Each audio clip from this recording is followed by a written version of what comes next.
Hello, welcome. Today I'm going to show you how to make your own custom loot table and chest randomizer with only one command block. And the command isn't even that long. It's really short. Um, it's just an execute command. The method of doing it is kind of interesting, I think, but it works. And it doesn't require any plugins, doesn't require any data packs, doesn't require anything. You can do it in completely vanilla Minecraft in a single player world on your own. But first, what you're going to have to do is you're going to have to give yourself a command block. So you can type that in, boom, you have a command block. So what you're going to do, I apologize also for not being full screen. It will not record if it's full screen for some reason. I can't figure out why. So what you're going to do is you're going to go in this command block and you're going to click in. All right.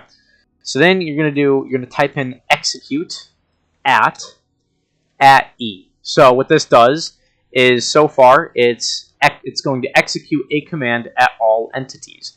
Now you can do whatever you want. So run, I don't know, effect, give, whatever, and it'll give that, it'll give every entity in the map that effect. But we're going to want something a little more specific. So the entity we're going to be using is an armor stand, because an armor stand doesn't move and it's easy to place. You can also do creepers, you can do skeletons, you can do wolves, you can do kind of whatever you want. Armor stands just are really easy to do for this strategy. So you're going to have an armor stand, right? We're going to type this in. So it's going to execute command at the armor stand. But you're going to want to be a little more specific. So what we're going to do is we're going to tag it with 1, 2, 3, 4, 5. So if we run a command, it will not affect this armor stand because this armor stand does not have the specific tag.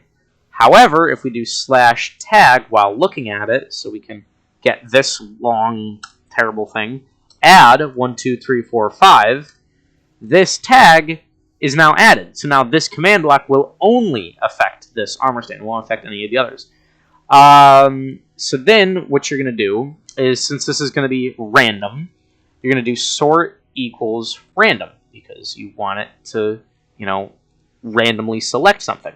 But the game doesn't know how much of whatever you want to select. So you're going to do comma, again, comma limit equals 1. Oh, did not type in equals. That's why. So, great. Now, it's going to detect an armor stand, okay, that has a specific tag, all right, that will sort it randomly, and it will only sort one of them. So, yeah. Then, what you're going to do is you're going to run. So, this run thing means that you're going to be... What is this? Oh, actually, okay. This run means that you're going to... type in a command. Now, the command that we're going to be using is clone.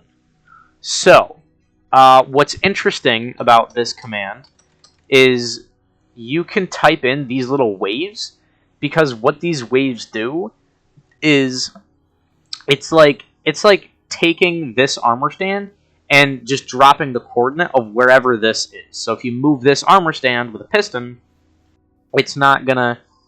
The command isn't only going to activate on this block. It will activate wherever the armor stand is. However, we don't want to... And this is preference. This next part is preference. So right now it's detecting the feet of the armor stand, if you will, because it's just the position it's at. However, if you add a couple of 2s... on the right side of the second wave, on both of these two sets of coordinates, it is now going to detect the block above it and clone that block. So, if we just quickly tag all of these, 1, 2, 3, 4, 5, or just 2 of these will do. It's now detecting these 2, and it's going to clone. This command block is going to clone these. Except the game doesn't know where you want to clone, because you haven't told it where to clone. So it's just going to clone it. It's like hitting Control C, but never hitting Control V. You're just not doing it. So we're going to take this coordinate, so 908, or yeah, 908, negative 60, 1087. So 908, and we're just going to do negative 59, just because, and then 1087. All right, so that is this. All right, so now what we're going to do is we're going to get a button, and we're going to activate this. Oh, look at that. It cloned it. So you can change these however you want. So if you want to clone it to be way over off on that big mountain, you can do so. Then, well, that's all good and fun, but you're just cloning a command, or you're just cloning a block. You're here to clone a chest, or a barrel will do, because barrels are easier to work with. Barrels and chests, they'll act the same, but they're just a little easier to work with. So yeah, well, you can clone a barrel, but you can also clone whatever is inside the barrel. So like that. Click it again, and it's that. And it is completely random by the game's design, so you're not going to get the same thing, 8 times in a row, although with that kind of luck, that's actually insane. So yeah, it completely randomizes it, so you can make whatever loot table you want. So say you want to have a netherite axe or a netherite sword in this chest, and a netherite axe in that chest. Boom, you get another netherite axe. Or boom, you get another netherite sword. So you can do it however you want, and put in whatever you want to put in.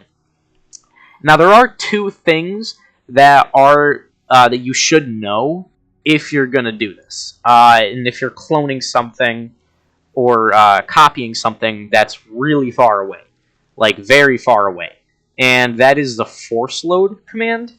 So I'm just gonna show it real quick. So if you hit F3 and then G, what it's going to do is it's going to give you a bunch of grids.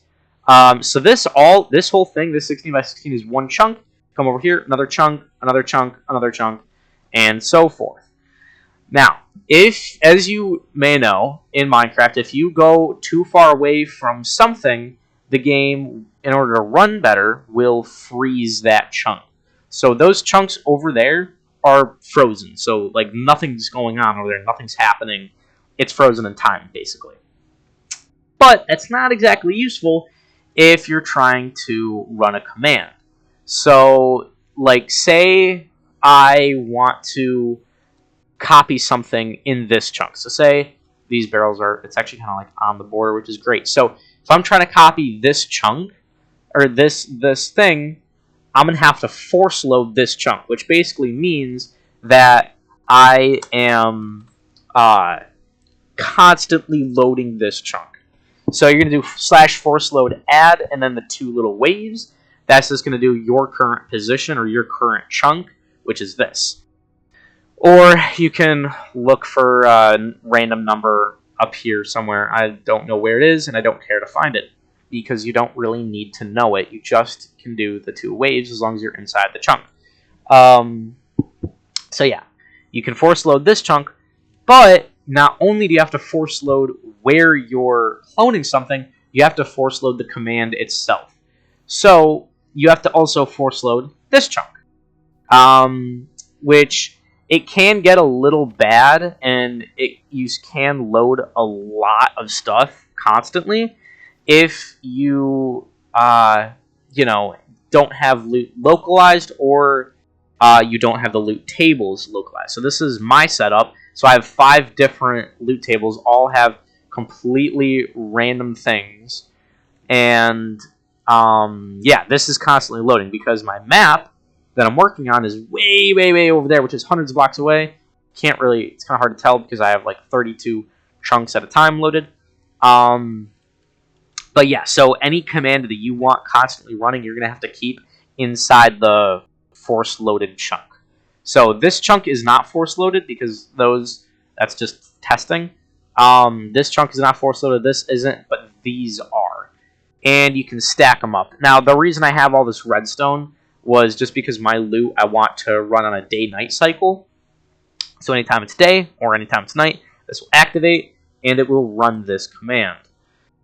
So, yeah, that was a lot, but I'm just going to copy and paste the command in the description just for ease and, yeah, ease, basically. So, yeah, thank you so much for watching, and, yeah, hopefully this helps.